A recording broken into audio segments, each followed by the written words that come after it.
the FBI has wrapped up its probe into the deaths of Chicago Police Sergeant Donald Markham and his wife, closing at least one avenue of a sensational case involving allegations of a police cover-up that has riveted the department, law enforcement sources have told the Tribune. At least 2 other investigations surrounding the tragic deaths, however, are continuing, leaving the possibility of state charges, administrative discipline, or firings.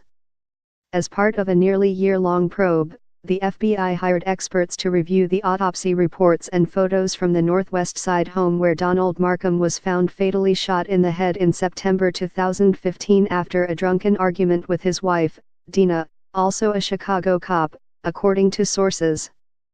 Although Donald Markham's death had been ruled a suicide by the Cook County Medical Examiner's Office, a forensic pathologist hired by the FBI found troubling aspects about blood spatter near Markham's head, suggesting someone might have touched him and possibly moved the body, the sources said. In addition, the FBI expert believed the spot where a spent shell casing from Markham's gun was said to be found was inconsistent with the position of his body. And the fact that the handgun was in Markham's hand also raised a red flag, since a suicide victim typically drops the gun after a fatal shot is fired, according to sources. The mystery deepened last May when Dina Markham was herself found dead, submerged in a bathtub in the couple's home in the 5900 block of North Newark Avenue.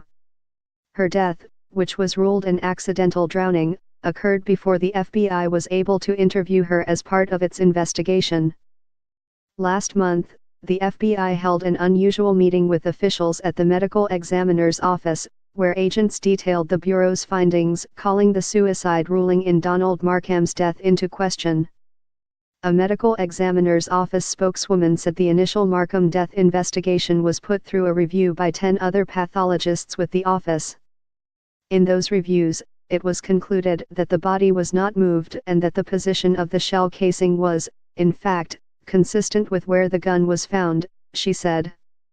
Ultimately, the office refused to change its ruling.